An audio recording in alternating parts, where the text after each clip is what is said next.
আসসালামু আলাইকুম রহমতুল্লাহি ওবরাকাতু। এফএইচবি ইন্টারন্যাশনাল নিবেদিত আওর ইসলামের বিশেষ আড্ডায় স্বাগত জানাচ্ছি কাউসার লাবিব। আমাদের সঙ্গে যুক্ত আছে এদিক থেকে যদি আমি পরিচয় করে দিই, সময় টিভির সিনিয়র সাব এডিটর মুফতি আবদুল্লাহ তামিম, বিশ্বজয়ী হাফেজ, সদ্য বিশ্বজয়ী হাফেজ মুয়াজ মাহমুদ, বিশ্বজয়ী হাফেজ গড়ার কারিগর মার্কাজু ফয়জুল কোরআনের প্রতিষ্ঠাতা পরিচালক মুফতি মুর্তুজা হাসান ফয়েজি মাসুম হাফিজাউল্লাহ। উপস্থিত আছেন এফএইচবি ইন্টারন্যাশনালের স্বত্বাধিকারী হাজী ফারুক হোসেন। এছাড়া আমার ডান পাশটায় বসে আছেন আওয়ার ইসলাম 24 এর সম্পাদক মুফতি হুমায়ুন আইয়ুব। আমি প্রথমে চলে যাব বিশ্বজয়ী হাফেজ ঘোড়ার কারিগর মুফতি মুর্তুজা হাসান ফয়েজি হাফিজউল্লাহর কাছে। আপনার কাছে জানতে চাওয়া, আমাদের ছেলেরা বিশ্বজয় করছে, বিশ্বে প্রথম, দ্বিতীয়, তৃতীয় হচ্ছে, 10-এর ভেতরে থাকছে, অনেক পুরস্কার জিতছে, কিন্তু আমাদের দেশে আমরা দেখতে পাচ্ছি যে জেনারেল শিক্ষা ব্যবস্থায় বহিরাগত অনেক ছাত্র আসে পড়ালেখা করার জন্য, কিন্তু বাংলাদেশে বিদেশি ছাত্ররা হিপস পড়তে আসে না এত অর্জনের পরেও। এর কারণটা কি যদি একটু বলতেন? আসলে একেবারে হিপস পড়তে আসে না, বিষয়টি এমন নয়। আমি আমার অভিজ্ঞতা থেকে বলতে পারি, গত 2-3 বছর যাবৎ আমাদের মাদ্রাসায় পড়ার জন্য বেশ কয়েকটা দেশ থেকে যথেষ্ট যোগাযোগ করেছে। কিন্তু আহ, বিদেশি ছেলেকে আমার দেশে রেখে তাকে শিক্ষাদান তো একটু পরে, এর আগে তার নির্বিঘ্নে আসা, তার পড়ালেখার জন্য মাদ্রাসা শিক্ষার ক্ষেত্রে সরকারি যে সহায়তাগুলো আছে, সহযোগিতাগুলো আছে, হ্যাঁ, পাসপোর্ট, ভিসা ইত্যাদি ইত্যাদি, এই বিষয়গুলোর যদি সরকারিভাবে সহযোগিতা করা হয় এবং সরকারি প্রসেস মেনে যদি ছেলেরা আসে, তখন আমরা তাদেরকে অ্যাকসেপ্ট করতে পারি। নচেত আমরা ছাত্রগুলোকে নিতে পারি না, তাদের যথেষ্ট আগ্রহ থাকা সত্ত্বেও। একেবারে আমি যদি বলি, রিসেন্টলি গতকালকেও আমার সাথে যোগাযোগ করেছে, পার্শ্ববর্তী দেশ থেকে যোগাযোগ করেছে, সাউথ আফ্রিকা থেকে যোগাযোগ করেছে, নেপাল থেকে যোগাযোগ করেছে। তো আসলে আমি মনে করি যে যদি সরকারি আহ, যে সহযোগিতাগুলো আছে, স্টুডেন্ট ভিসা চালু করা যদি যায়, হ্যাঁ, সহজ কথায় যে, মেডিকেলে আছে, জি, লতে আছে, বিভিন্ন প্রাইভেট এবং পাবলিক ইউনিভার্সিটি গুলোতে আছে। একেবারে সহজ মাত্রায় কথা হলো, হাফেজ ছাত্ররা পড়তে আসবে দেশের বাইরে থেকে, জি, তাদের জন্য স্টুডেন্ট ভিসা চালু করা প্রয়োজন। নিঃসন্দেহে আপনি ঠিক বলেছেন যে যদি স্টুডেন্ট ভিসাটা সরকারিভাবে দেওয়া হয়, হাফেজ ছাত্ররা পড়তে আসতে পারে, তখন আমরা এদের টেক কেয়ার বা ওদের অভিভাবকত্ব আমরা করতে পারি। মেডিকেলে কিন্তু পড়তে আসছে, আমাদের একাধিক মেডিকেলে দেশের বাইরের ছেলে মেয়েরা পড়তে আসছে। হুমায়ুন ভাই, আমি যে কথাটা মনে করি যে দেখুন, যেই সেক্টরগুলোতে পড়ালেখা করতে আসছে, সেই সেক্টরগুলোতে বাংলাদেশ বিশ্ব চ্যাম্পিয়ন, এটা আমার কাছে মনে হয় না। কিন্তু হিফজুল কোরআন, এটা এই ক্ষেত্রে আমরা বিশ্ব চ্যাম্পিয়ন একবার নয়, দুবার নয়, বহুবার। সুতরাং আমাদের দেশে এই হিফজুল কোরআন তারা শিখতে আসবে, এটা খুব স্বাভাবিক এবং এটা তাদের চাওয়া। এটা যদি এই যৌথ সরকারের, যেটা আপনি বলছিলেন যে শিক্ষা মন্ত্রণালয় এবং পররাষ্ট্র মন্ত্রণালয়, ধর্ম মন্ত্রণালয়, তিনটার সমন্বয়ে যদি তারা একটা দরজা খুলে দেয় আমাদের জন্য, তাহলে নিঃসন্দেহে আমরা তাদেরকে ভালো কিছু শিক্ষা দিতে পারবো এবং এর মাধ্যমে বাংলাদেশের ভাবমূর্তি উজ্জ্বল। হাফেজ মোয়াজ তো সাম্প্রতিক তুরস্ক ভ্রমণ করে এসেছে, আন্তর্জাতিক পৃথিবীতে একাধিক প্রতিযোগিতায় অংশ নিয়েছে। তো অন্যান্য ছাত্র এবং প্রতিযোগীদের সঙ্গে যখন কথা হলো, তখন তারা বাংলাদেশ নিয়ে কি বলতে চায়, কি শুনতে চায় তোমার কাছে? আমাদের বাংলাদেশের গল্প তাদেরকে কি শুনিয়েছ? আলহামদুলিল্লাহ, প্রতিটা দেশই যখন দেখে বাংলাদেশের ছাত্র সেখানে গিয়েছে অংশগ্রহণ করতে প্রতিযোগিতায়, তখন আসলে সবাই মোটামুটি বাংলাদেশকে দেখে ভীত সন্ত্রস্ত হয়ে যায়, ধারণা করে নেয় জি, যে এখন বাংলাদেশে যেহেতু আছে তাহলে আমাদের একটু বুঝে শুনে পড়তে হবে। সবকিছুর পর আসলে প্রতিবারই দেখা যাচ্ছে বাংলাদেশ ভালো ফলাফল করছে অবশ্যই।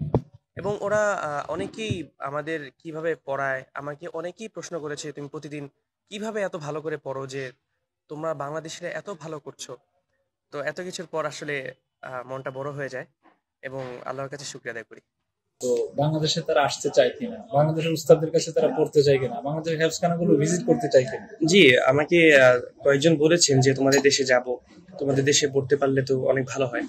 হেফজের দিক দিয়ে আসলে ওরা অনেক আগ্রহী আমাদের দেশের, আমাদের খুব আগ্রহ কাজ করে যে আমরা আসলে কিভাবে আসলে এই মেহনত গুলো করি যে এত ভালো ফলাফল করা সম্ভব হয়ে থাকে। আমাদের সাথে তামিম যুক্ত হয়েছে।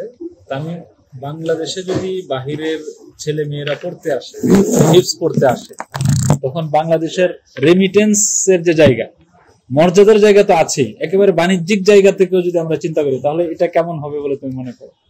এটা তো আসলে বলার অপেক্ষাই রাখে না, বিষয়টা তো চমৎকার। যেমন বাংলাদেশের শুধু এই ক্ষেত্রটা বিশ্বের দরবারে নানাভাবে সমাদৃত। সমাদৃত। তো এই সেক্টরটা আমি মনে করি যে বাংলাদেশ সরকার যদি এগিয়ে আসে, তাহলে এই সেক্টরটা একটা বাণিজ্যিক ভাবেও অত্যন্ত সুন্দর চমৎকার একটি ব্যবস্থাপনা বাংলাদেশ সরকার করতে পারে। এবং এই ক্ষেত্রে অর্থনৈতিকভাবে যেমন সমৃদ্ধ হবে, ঠিক তেমনি ভাবে বাংলাদেশের মান, তারপরে বিশ্ব দরবারে বাংলাদেশের উজ্জ্বলতা এটা আরো বেড়ে যাবে আমি মনে করি।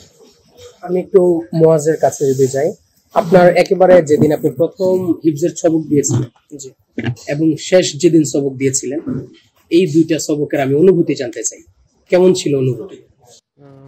একেবারেই যখন শুরুর সবকটা পড়ি, আমার কখনো বিশ্বাসই হচ্ছিল না যে আমি কোরআন শরীফ মুখস্থ করতে পারবো।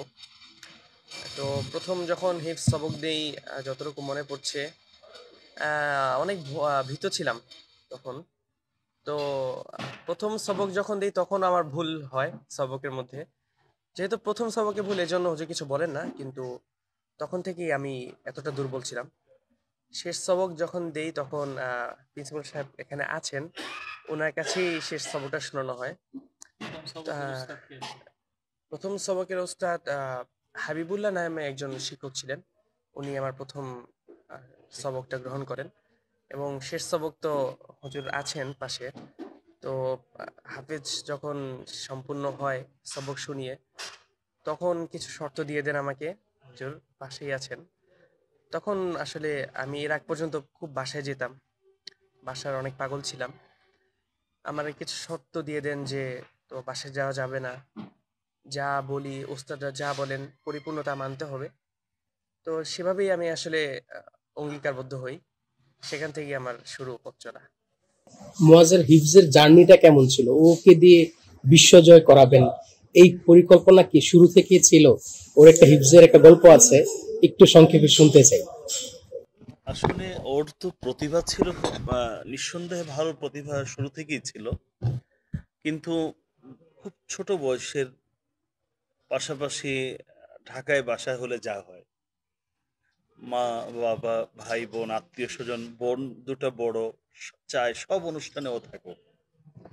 মা আদুরে সন্তান, ছোট সন্তান, তার প্রতি একটা ভিন্ন মায়া মমতা তো কাজ করেই। আর সে নিজেও আরো মানে বাসা পাগল। তো সবকিছু মিলে হিফজের প্রথম যাত্রাটা একেবারে শুরু দিকে মনে হচ্ছিল যে অনেক আগাবে, কিন্তু মোটামুটি 10 পারা বা কিছু কম বেশি যখন হয়, তখন আমরা অনেকটা ভেঙে পড়ি। কি তাহলে কি ওকে দিয়ে ওইভাবে হবে না? শুধু আমরা যতটুকু ভেঙেছি, আমরা হয়তো 100-র মধ্যে 30% আমাদের মন ভেঙে গেছে, কিন্তু ওর পরিবারের যারা অভিভাবক হিসাবে আছেন তাদের মন পুরো ভেঙে গেছে। কেউ কেউ মনে করছিল ও হাফেজ হতেই পারবে না। এবং আমার খুব স্মরণ হয়, ওর বড় ভাই একবার মানে পারিবারিক সিদ্ধান্ত অনুযায়ী তাকে হাফিজি বন্ধ করিয়ে, যতটুকু হয়েছে হয়েছে, এখন আসো, তোমাকে আলেম হওয়া লাগবে, ওদিকে দিয়ে দিবে, এমন একটা পর্যায়ে।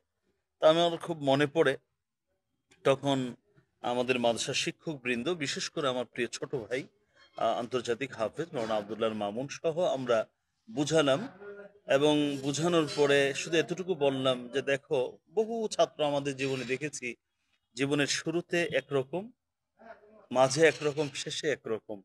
কারণ সবার মেধা বা প্রতিভা এক সময়ে প্রকাশ পায় না।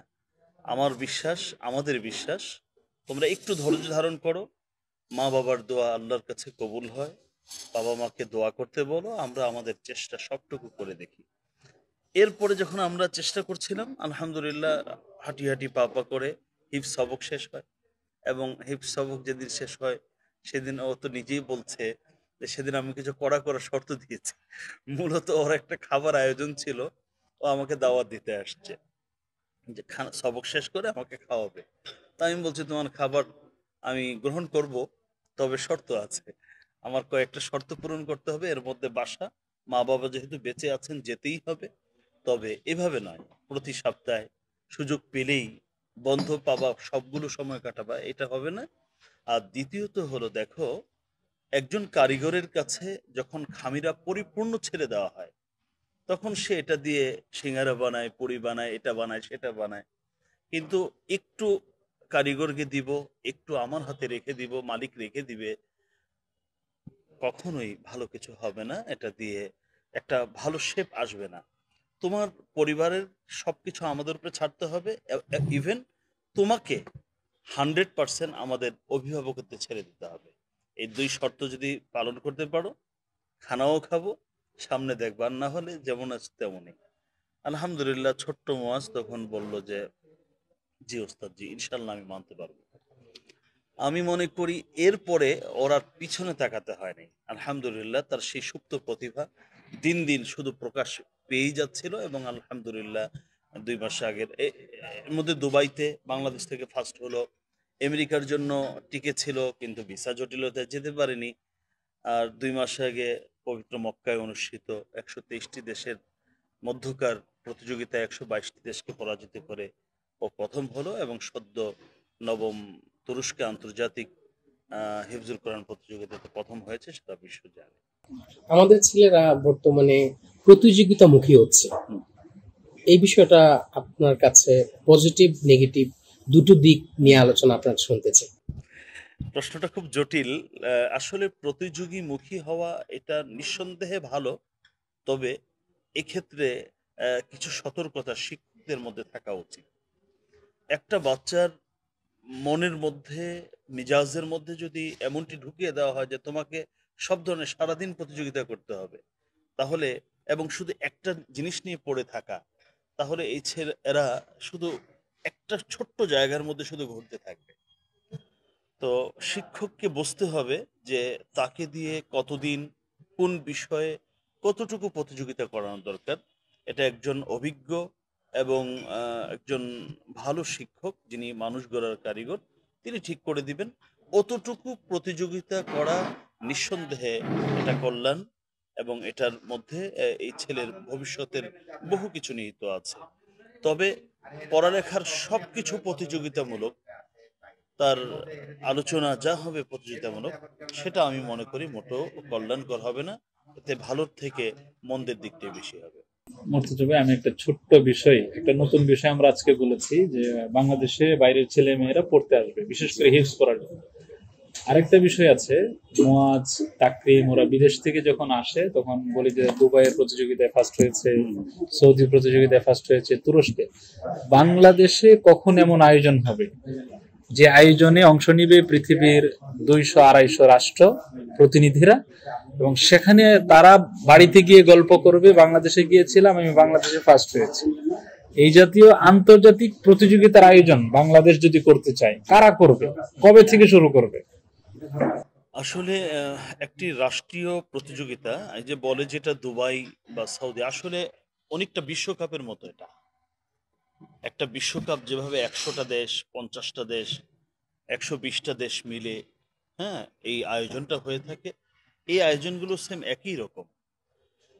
মোটামুটি 123 জন যদি ক্যান্ডিডেট সেখানে থাকে, তাদের সাথে অভিভাবক এসেছে মিনিমাম আরো 50 জন। এরপরে সেখানে তো বিশাল একটা ব্যয়বহুল খরচ নিঃসন্দেহে আছে। কারণ বহির্বিশ্ব থেকে যখন এখানে আমেরিকার প্রতিনিধি আসবে, এখানে রাশিয়ার প্রতিনিধি আসবে, চীনের প্রতিনিধি আসবে, তো এরা তো একভাবে তাদের জীবন ধারণা, হ্যাঁ, তাদের সবকিছুর সিস্টেমটা একরকম। এরা যখন একটা মেহমান হবে, তখন তাদের জন্য অবশ্যই আহ, আপ্যায়নটা যেন ওই রকম হয়। তো এটা আসলে একটা বিশাল খরচের বিষয়। তবে এটা সৎ সাহস লাগবে এবং এই সামর্থ্য থাকতে হবে। এটা একটা রাষ্ট্রের পক্ষে এটা খুব মানে একেবারেই স্বাভাবিক। যেই খরচ, এই খরচটা আমি মনে করি আমাদের যে সংস্কৃতির জন্য যে বিশাল এক বরাদ্দ থাকে, ওই বিশাল সমুদ্র থেকে এক বালতি পানি উঠালে যেমন এই ব্যবহারটা ঠিক তেমনই। তবে এটার মানে খরচের দিকটা যদিও মানে আমি একটু বেশি বললাম, অনেক, কিন্তু রাষ্ট্রের বিবেচনায় কিন্তু খুব অল্প। বাংলাদেশ কিন্তু তো আমরা দেখেছি ক্রিকেট ওয়ার্ল্ড কাপ একাধিকবার আয়োজন করেছে, সেই হিসেবে অভিজ্ঞতাও আছে। যথেষ্ট অভিজ্ঞতা আছে। ওই যে সৎসাহস, হুমায়ুন ভাই যেটা বলছেন যে একটু সৎসাহস এবং সৎ নিয়ত, যেটা ভালো নিয়ত, যদি এগুলো করা যায় তাহলে আমি মনে করি এটা দেশ মানে পৃথিবীতে এই বাংলাদেশটা অন্যভাবে উপস্থাপন হতে পারে। কারণ এখন বাংলাদেশকে সৌদি একভাবে বিবেচনা করে, কুয়েত একভাবে বিবেচনা করে যে এই দেশ থেকে কর্মচারী আসে, আমাদের দেশে কাজ করে রেমিটেন্স নিয়ে যায়। কিন্তু আরেকটা কিন্তু হতে পারে যে এরা আমাদেরকে আমন্ত্রণ জানায়, আমরা এদের দেশের অতিথি, এবং 123টা দেশ, 140টা দেশের প্রতিনিধি যখন দেশের গিয়ে সুনাম করবে, আমি মনে করি সারা পৃথিবীতে বাংলাদেশ সম্পর্কে একটা ভালো মেসেজ সব জায়গায় চলে যাবে। এটা নিঃসন্দেহে রাষ্ট্র করলে সব দিক থেকে সহজ। তবে যেহেতু রাষ্ট্র দুর্ভাগ্যবশত বা অজানা একটা কারণে রাষ্ট্র এই আয়োজন করতে খুব একটা সক্ষম হচ্ছে না বা এগিয়ে আসছে না, আমি মনে করি আমাদের বাংলাদেশের এমন কিছু শিল্পপতি আছেন, ধর্মানুরাগী আছেন, বা শিক্ষানুরাগী আছেন, যারা বিভিন্ন আয়োজন করে থাকেন এবং বড় বড় রিয়েলিটি শোও করে থাকেন। তারাও যদি এগিয়ে আসেন, একজন বা দুজন বা তিনজন, আমি মনে করি যে এই কাজটা তাদের পক্ষে করা খুব একটা কঠিন হবে না। অনেক অনেক ধন্যবাদ। হেলদি শপ এফএইচবি ইন্টারন্যাশনালের স্বত্বাধিকারী হাজী ফারুক হোসেন আমাদের সঙ্গে উপস্থিত আছেন। বিশ্বজয় হাফেজ মুয়াজ মাহমুদ আপনার সামনে বসা, তার কাছে আপনার প্রত্যাশার গল্প শুনতে চাই। তার কাছে আপনি কি প্রত্যাশা করবেন একজন ধর্মপ্রাণ মানুষ হিসেবে? তার কাছে আশা করি যে সে এখন যেভাবে আছে ভবিষ্যতে আরো ভালো করুক এবং ভারত দিনে আলেম হোক, এটাই আমরা আশা করি। দিনের বড় দায়ী হোক, সারা পৃথিবীতে আমাদের নামটা আরো উজ্জ্বল হোক, বাংলাদেশের নামটা আরো উজ্জ্বল হোক, এটাই আমরা আশা করি। দর্শক, আমরা ছিলাম এফএইচবি ইন্টারন্যাশনাল নিবেদিত আওর ইসলামের বিশেষ আড্ডায়। আবারও নতুন কোনো আড্ডায় নতুন কোনো সাক্ষাৎকারে দেখা হবে। সে পর্যন্ত আওর ইসলামের সঙ্গে থাকবেন। সঙ্গে ছিলাম কাউসার লেবিব। আসসালামু আলাইকুম।